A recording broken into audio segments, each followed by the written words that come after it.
Imagine करो एक typical Indian घर, ड्राइंग रूम में एक स्टील अलमीरा, एफडी की पासबुक, गोल्ड ज्वेलरी और पोस्ट ऑफिस डिपॉजिट स्लिप। यही फाइनेंशियल प्लान होता था, यही सेफ्टी नेट होता था। अब उसी घर का एक मेंबर फोन पर म्यूचुअल फंड पोर्टफोलियो देख रहा है, हर महीने एसआईपी ऑटो डेबिट हो रही है और उसके पास डीमैट अकाउंट भी है। स्टील अलमीरा अभी भी वहाँ है, लेकिन अब वो पूरी कहानी नहीं है। ये एक फैमिली की कहानी नहीं, इंडिया के सेविंग्स कल्चर में एक सिग्निफिकेंट शिफ्ट। इंडिया का सेविंग्स मॉडल काफी लंबे वक्त तक बहुत सिंपल था। 2011 to 12 के आसपास ग्रॉस डोमेस्टिक इंडिया की gross domestic savings rate GDP का 34 से 35% रेंज में था, जो एक स्ट्रॉन्ग लेवल था। लेकिन उस बचत का ज्यादातर हिस्सा जाता कहाँ था? Bank deposits, post office schemes, gold और प्रॉपर्टी। ये सब लो रिस्क लो रिटर्न ऑप्शंस थे। इक्विटी मार्केट को लोग कॉशियस नजर से देखते थे और म्यूचुअल फंड्स का अडॉप्शन लिमिटेड था। स्टील अलमीरा सिर्फ एक जगह नहीं थी, वो एक माइंडसेट का सिंबल, सेफ्टी ओवर ग्रोथ। फिर 2020 एक टर्निंग पॉइंट था। पैंडेमिक के दौरान हाउस होल्ड्स की सेविंग टेम्परली स्पाइक हुई।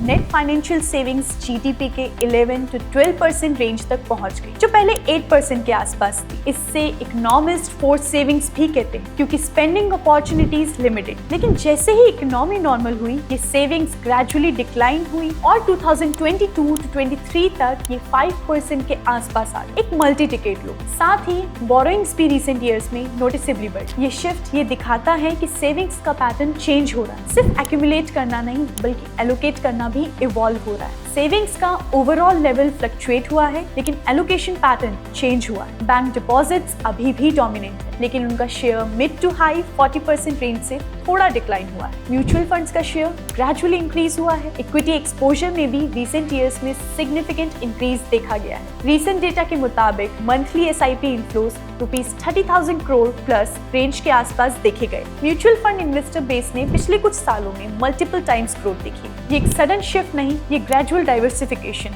इंडिया का फिजिकल एसेट्स के साथ कनेक्शन अभी भी स्ट्रॉन्ग है। प्रॉपर्टी और गोल्ड दोनों का रोल अभी भी सिग्निफिकेंट है। हाउस होल्ड सेविंग्स का एक बड़ा हिस्सा अभी भी फिजिकल एसेट्स में जाता है, लेकिन एक इम्पॉर्टेंट चेंज ये है, कई केसेस में इन एसेट्स के लिए लोन्स का यूज भी बढ़ा है। यानी सेविंग्स तो इन्वेस्टिंग का सीक्वेंस इवॉल्व हो रहा है। रीसेंट ट्रेंड्स ये सजेस्ट करते हैं कि इंडियन हाउस होल्ड्स ग्रेजुअली मोर डाइवर्सिफाइड अप्रोच ले रहे हैं। ट्रेडिशनल इंस्ट्रूमेंट्स अभी भी हैं, साथ में मार्केट लिंक प्रोडक्ट्स की अवेयरनेस भी बढ़ रही है। पॉलिसी मेकर्स और इंडस्ट्री रिपोर्ट्स भी इस शिफ्ट को एक स्ट्रक्चरल चेंज के रूप में देखते हैं। आगे का पैटर्न शायद ये हो सकता है, FD plus gold plus property के साथ एसआईपी और मार्केट एक्सपोजर भी एक रेगुलर पार्ट बन जाए। स्टील अलमीरा अभी भी वहीं, पर अब उसके साथ एक फोन भी है, जिसमें एक पोर्टफोलियो ऐप है। दोनों साथ एग्जिस्ट कर रहे हैं और शायद यही इंडिया के इवॉल्विंग सेविंग्स का पैटर्न का रियल पिक्चर। फाइनेंशियल अवेयरनेस के लिए फिनटॉक को फॉलो करते रहिए।